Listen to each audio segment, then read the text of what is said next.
Dr. Alan Grant yawned as he stared at the computer screen in his small observatory in Pinewood, Oregon. For 3 weeks, he had been tracking a strange signal from deep space. At first, he thought it was just random noise, but the pattern kept repeating. Tonight, the signal was stronger than ever.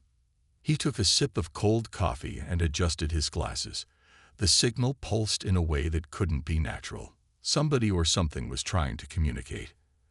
Alan's heart raced as he began recording the data. This could be the discovery of his lifetime. He reached for the phone to call his colleague at NASA when a bright flash lit up the night sky. 3 days later, massive ships appeared in Earth's orbit. They came without warning, silent and imposing. 7 enormous vessels, each larger than a small city, positioned themselves above major capitals across the world.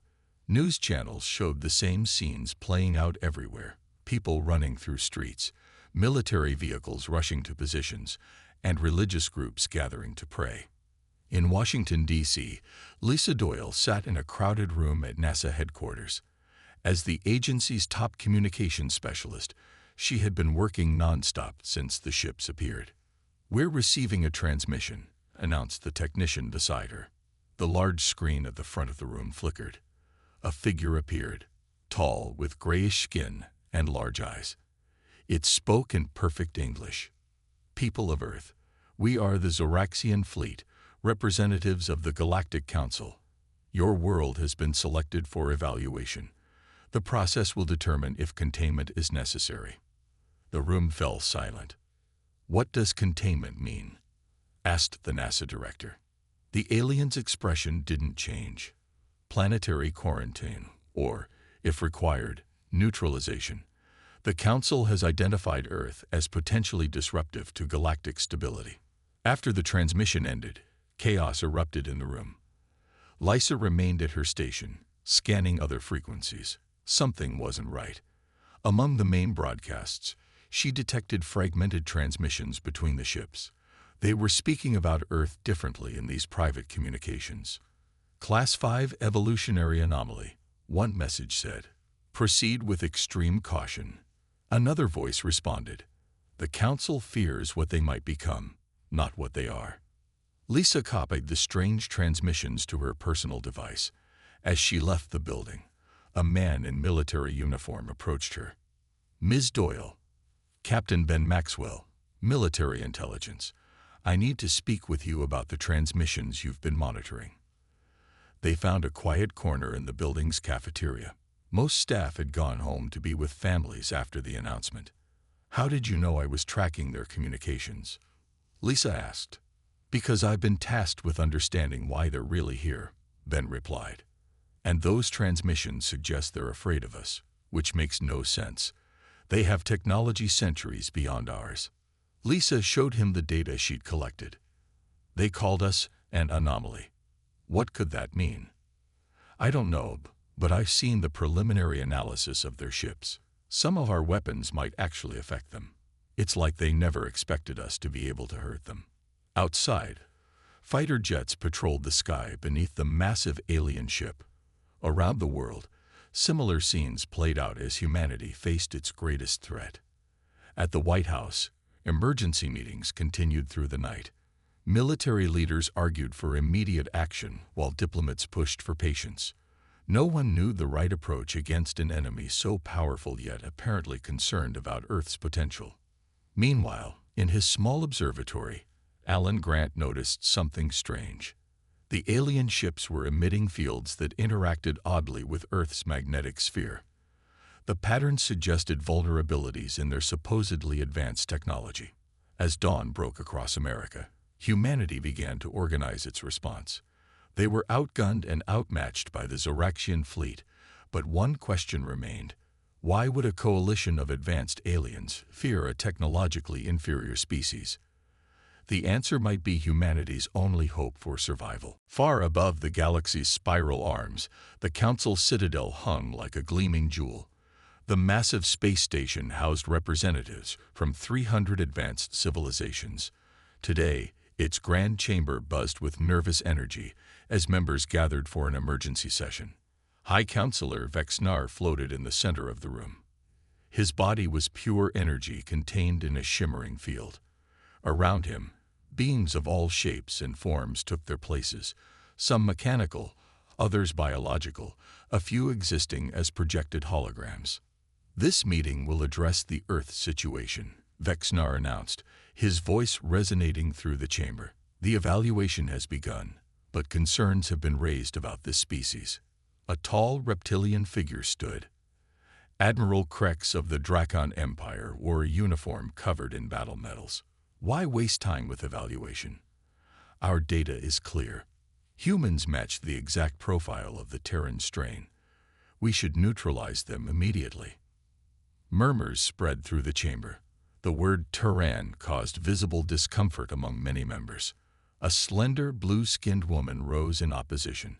Ambassador Ilara of the Etherians wore flowing robes that seemed to move like water. "We cannot condemn a species based on genetic patterns alone. The humans have no knowledge of their heritage.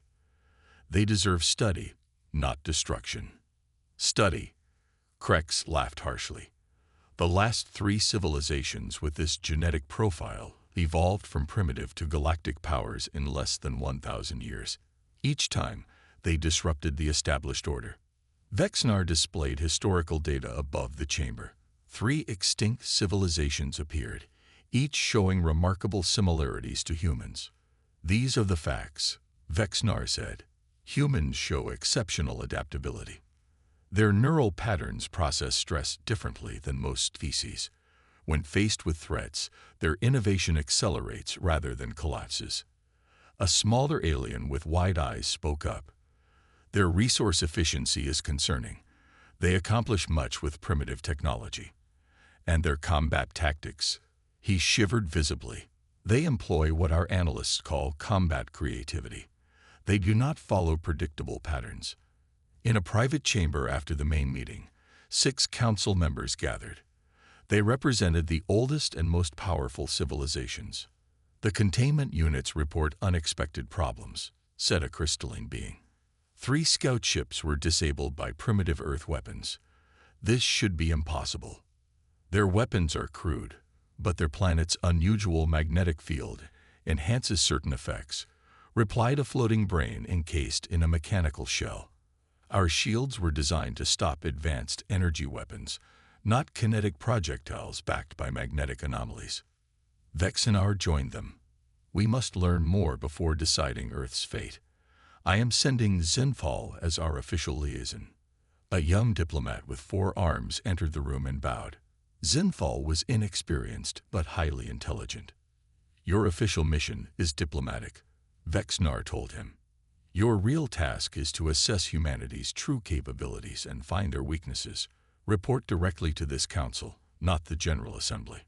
Back on Earth, at the Pentagon, General Frank Miller reviewed reports from around the world.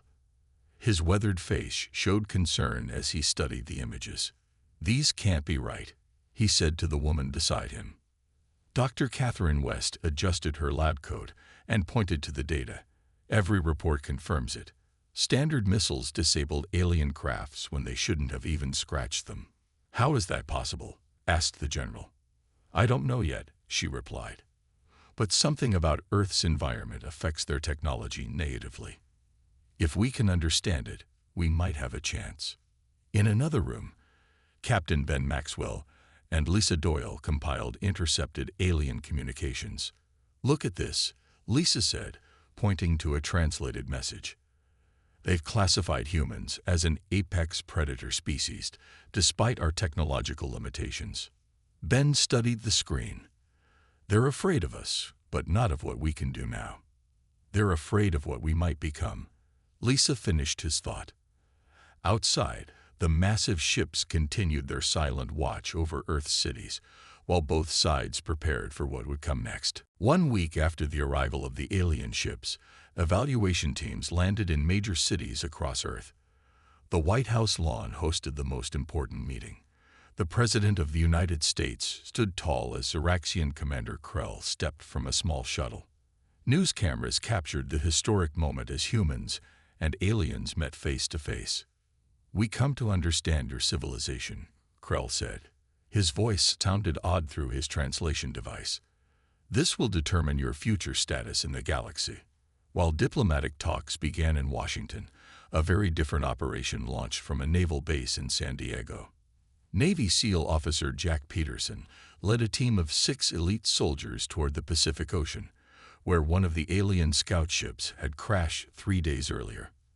Their mission was simple but dangerous: retrieve alien technology and search for weaknesses. "Remember, we're dealing with tech hundreds of years beyond ours," Jack told his team as their helicopter approached the crash site. "Touch nothing without checking with Megan first." Megan Rivera, the team's science specialist, nodded. Her background in quantum physics made her the best choice for examining alien equipment. The crash site was hidden in a remote area of ocean. The scout ship had sunk to a shallow bottom, still mostly intact. Jack's team approached in diving gear, surprised to find no alien recovery effort. Inside the craft, Megan made a surprising discovery.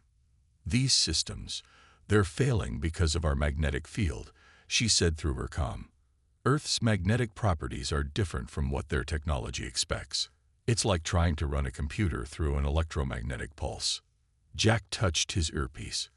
"Command, are you getting this? Earth itself is fighting back." At the Pentagon, Dr. Catherine West worked day and night studying the information from Jack's team. She identified specific frequencies in Earth's electromagnetic field that seemed to disrupt alien systems. "It's like they're allergic to our planet," she explained to General Miller. "Their shields work against energy weapons, but become unstable around certain Earth frequencies. If we can amplify these frequencies, we could create a weapon," Miller finished. Within days, Dr. West developed a prototype disruptor that could generate the harmful frequencies. Initial tests were promising. The small device could shut down alien technology within a 100-foot radius. Meanwhile, Lisa Doyle continued her work intercepting Council communications. In a secure room beneath the Pentagon, she played a new message for Captain Maxwell. "Listen to how they describe us," she said. The alien voice sounded concerned. "Human subjects demonstrate apex predator psychology. They show pack-bonding behaviors with non-related individuals. They will sacrifice personal safety for abstract concepts. Most concerning, their problem-solving accelerates under threat conditions." Ben leaned back in his chair. "They're describing us like we're dangerous animals." "Because that's how they see us," Lisa replied. In New York City, Zenval, the alien diplomat, met with scientists and government officials. His 4 arms moved gracefully as he explained the Galactic Council's structure. But his real mission continued in secret. He observed humans carefully, noting their unpredictable behaviors. That evening, Zenval sent an encrypted message to the Council. "Human unpredictability exceeds previous estimates. When facing identical scenarios, different humans choose different solutions. They value what they call creativity over efficiency. Their thought patterns show alarming variation. Most concerning, they become more unified when threatened." Back in Washington, the president received troubling news. Despite peaceful talks, alien ships have positioned weapons above military bases worldwide. "They're saying one thing and doing another," the Secretary of Defense warned. The president nodded grimly. "Then we'll do the same. Authorize Dr. West's disruptor technology for immediate deployment, and get me Officer Peterson's team. If diplomacy fails, we need options." Around the world, small resistance groups formed. In London, Paris, Beijing, and dozens of other cities, people prepared to fight for their planet. Scientists shared Dr. West's disruptor plans through secure channels. Soldiers taught civilians basic tactics. Earth was arming itself, not with advanced alien weapons, but with its own unique advantage, the planet itself, and the unpredictable humans who called it home. 2 weeks into the alien occupation, Jack Peterson's team prepared for their most dangerous mission yet. Intelligence had located a Zoraxian research vessel hovering above the Atlantic Ocean. Unlike the military ships, this one carried information rather than weapons. Our goal is their data core, Jack told his team as they flew toward the drop zone. We need to know why they're really here. The six-person team parachuted from high altitude, their special suits making them nearly invisible to alien sensors. They landed on the massive ship's outer hull and used cutting tools to create an entry point. Inside, the corridors glowed with soft blue light. The team moved silently, avoiding Zoraxian crew members.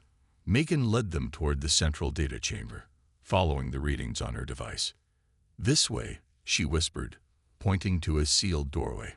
While two team members stood guard, Megan worked to access the alien computer system. Her fingers moved quickly across her tablet, which connected to the alien interface.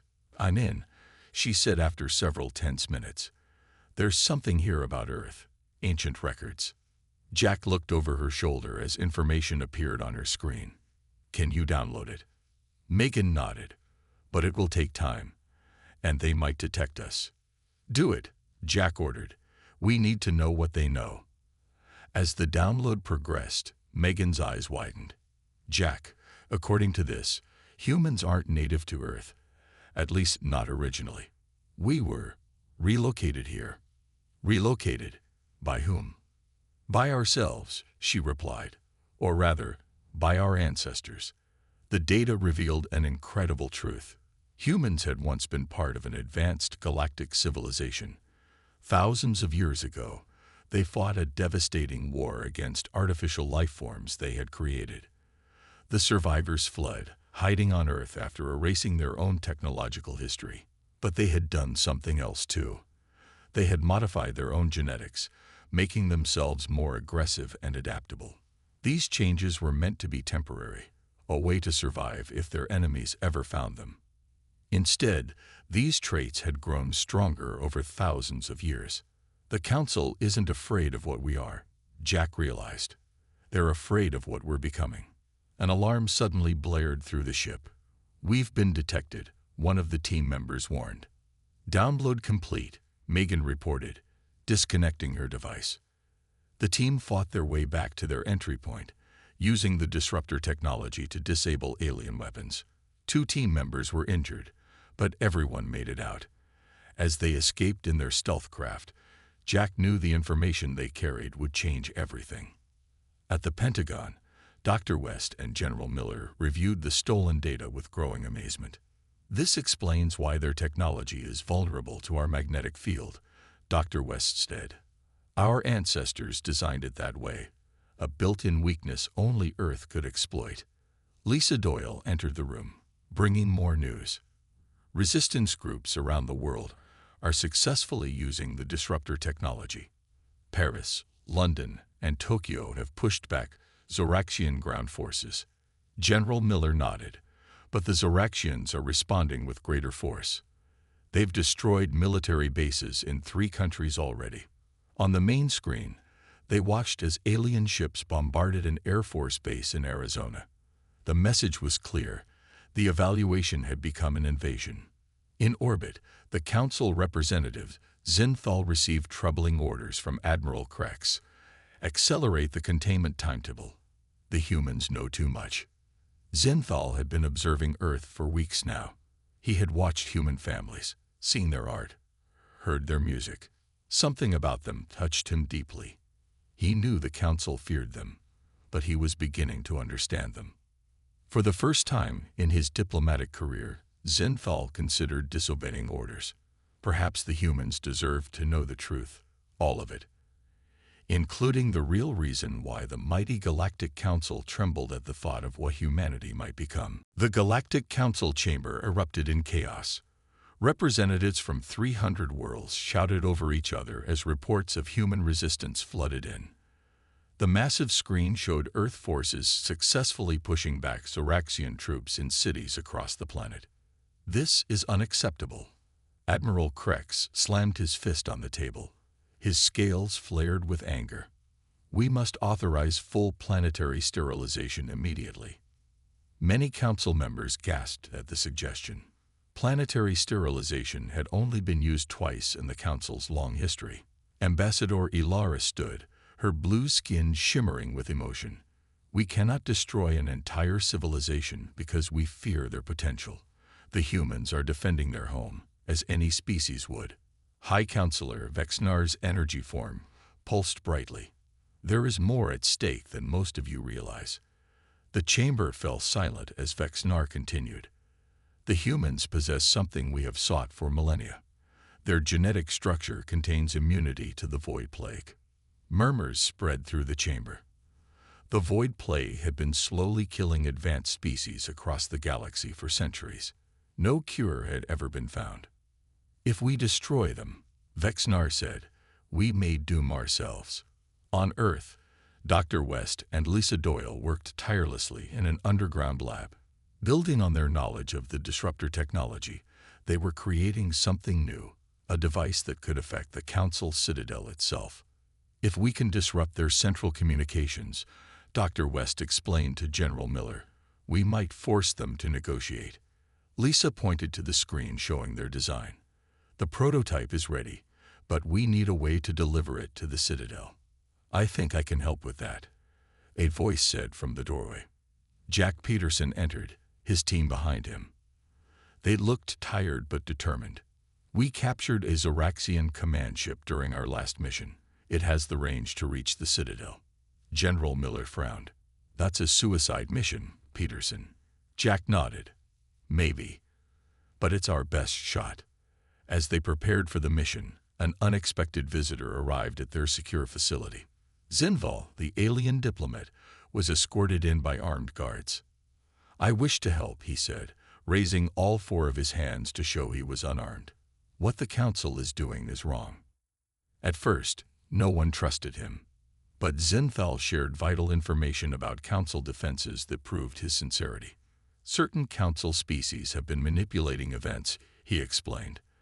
They fear what will happen if humans discover their full heritage and power. Which is what, exactly? Dr. West asked. Zinthal's large eyes blinked slowly. You were the architects of the first galactic peace. Before the war that drove you to Earth, humans were peacekeepers of the galaxy. Your creativity and adaptability made you perfect mediators between vastly different life forms. Jack studied the alien carefully. And now some believe you would upset the power balance they've established in your absence. The Dracons particularly fear your return to prominence. Lisa looked up from her computer. The Void Plague, was it created to keep advanced species weak? Zinthal nodded. I believe so. And humans may be the only species who can stop it. As they finalized their plans, resistance forces worldwide prepared for a coordinated assault on Zoraxian positions. Using Dr. West's disruptor technology, human fighters had a fighting chance against advanced alien weapons. In Beijing, farmers fought alongside soldiers.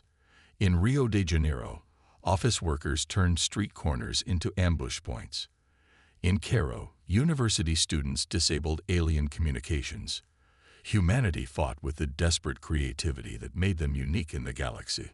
Aboard the captured command ship, Jack, Dr. West, and Lisa prepared for their journey to the Citadel. Half of Jack's original team had volunteered to stay behind to help coordinate Earth's defense. The other half would make the dangerous trip to space. If we fail, Jack said as they prepared for launch, Earth's last hope dies with us. Zinthal joined them at the ship's controls. You won't fail. The Council fears humans for a reason. He activated the ship's engines. It's time to show them that their fear is justified. The journey to the Galactic Council Citadel took 3 days. Jack Peterson spent most of that time studying the ship's weapon systems, while Dr. West and Lisa Doyle perfected their disruptor device. Zinthal taught them about Council security protocols and helped them prepare for what they would face. The Citadel has never been breached, Zinthal explained. Most species consider it impossible. Jack smiled grimly. Humans specialize in impossible. As they approached the massive space station, alarms blared through their ship. We've been detected, Lisa announced from her station. Expected, Zinthal said calmly. I will speak to them. When the Council security forces demanded their surrender, Zinthal requested an emergency hearing. I bring evidence of conspiracy against Earth, he told them. By council law, you must grant us safe passage. Reluctantly, the security forces allowed their ship to dock. Jack, Dr. West, Lisa, and Zinthal were escorted by armed guards to the council chamber. They entered a vast room filled with hundreds of alien representatives, many species they had never seen before. High Counselor Vexnar's energy form pulsed with surprise. "Why have you brought humans to the Citadel, Zinthal?" Before he could answer, Admiral Krex pushed forward. "This is an outrage. These primitives have no place here." His reptilian eyes narrowed at the humans. Zinthal stepped forward. "The humans have uncovered the truth about their origins, and about the Void Plague." The chamber erupted in shocked voices. Admiral Krex reached for his weapon, but Jack was faster. He activated a small disruptor, causing Krex's technology to fail. The Admiral's guards moved to attack, but Vexinar's voice boomed through the chamber. "Stand down. Council law demands we hear their evidence." Dr. West stepped forward, holding her data tablet. "Your civilization is dying from the Void Plague. We've analyzed its structure."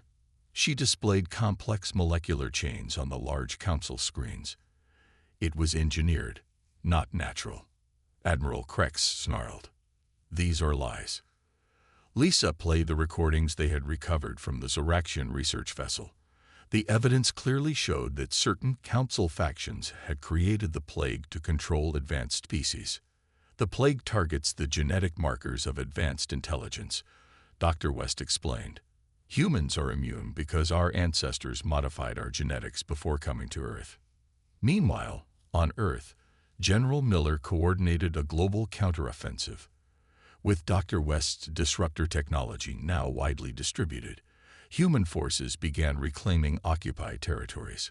Captain Ben Maxwell led a team that uncovered and exposed collaborators who had been helping the invasion force in exchange for alien technology. Back at the Citadel, the Council was in turmoil. The Void Plague had accelerated in recent months, affecting more species than ever before. Many Council members were desperate for a solution. "How do we know you can help us?" asked Ambassador Ilara. Jack stepped forward. "Show them," he said to Dr. West. Dr. West activated a small device. On the main screen, complex calculations appeared, showing a potential treatment pathway for the plague. "Your scientists have been approaching this problem from the wrong direction," she explained. "Earth's unique biological perspective gives us a different view." The Council scientists studied her work with amazement. One of them, a floating brain encased in a mechanical shell, moved closer. "This approach, we never considered it," the scientist admitted.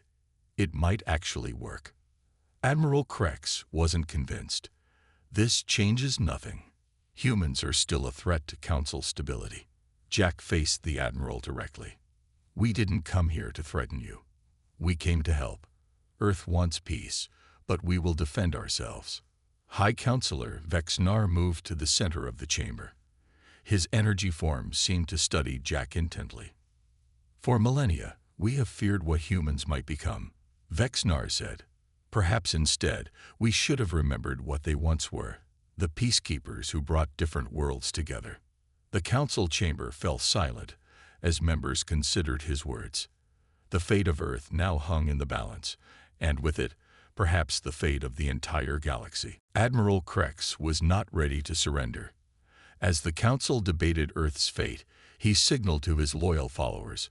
Within minutes, Drakon warships moved into position around the Citadel. "The Council has grown weak," Krex announced. "I am taking control to protect our future." Alarms blared throughout the station as Drakon soldiers stormed the Council chamber. Jack and his team took cover behind the massive table at the room's center. "This was your plan all along," Jack said to Zinthal. "You knew Krex would try this." Zinthal nodded. "The Drakons have wanted control for centuries. This crisis gave them their chance." High Counselor Vexnar's energy form pulsed brightly as he faced Admiral Krex. "This is treason against the Council." "The Council is obsolete," Krex replied, his reptilian mouth curling into a smile. "A new order begins today." But Krex had miscalculated. Many council species had grown tired of Dracon aggression. Ambassador Ilara quickly organized loyal security forces, while other representatives called their ships for support. In the chaos, Lisa activated the disruptor device she and Dr. West had brought. It was more powerful than anything they had built before. A wave of energy pulsed through the Citadel, disrupting Dracon weapons and communications. "Now," Jack shouted. His team moved with practiced efficiency, disarming nearby Dracon soldiers. The coup attempt fell apart within hours. Admiral Krex was captured trying to escape to his command ship. The Council gathered again, shaken but united by the common threat they had faced. "Earth has saved the Council twice today," Ambassador Ilara said, first with knowledge to fight the Void Plague, and then from Krex's betrayal. High Counselor Vexnar turned to Jack and his team.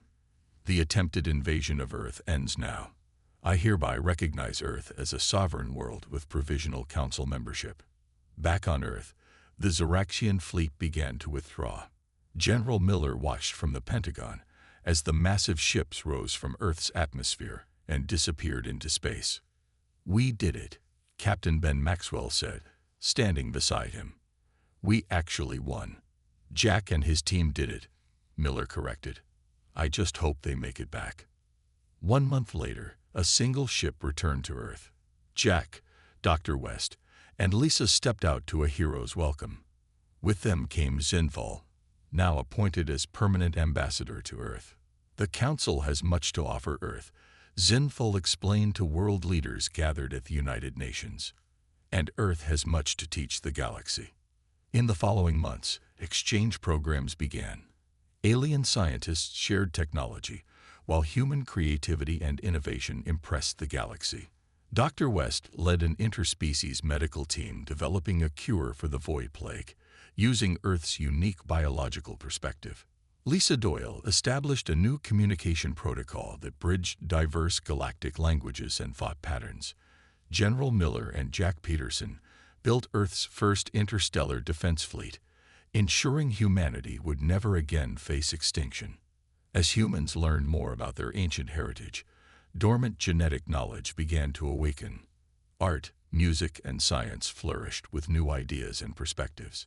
Earth's nations united in unprecedented cooperation, setting aside old conflicts in the face of a much larger universe. 1 year after the invasion, High Counselor Vexnar visited Earth personally. In a private meeting with the President of the United States, he revealed the final truth. Humans were never a subject species, Vexnar explained, his energy form glowing softly. "You were the original founders of the Galactic Council." The President looked shocked. "How is that possible?" "Your ancestors built the Council, established peace, and created the foundation of galactic civilization. When the war against your own creations nearly destroyed everything, the survivors made a difficult choice. They hid their own history from their descendants until humanity had evolved enough to reclaim its place among the stars responsibly. The Council feared us because they remembered what we once were," the President realized. "Yes," Vexnar agreed. "The galaxy once trembled at the thought of human anger. Now it rejoices at the return of human wisdom."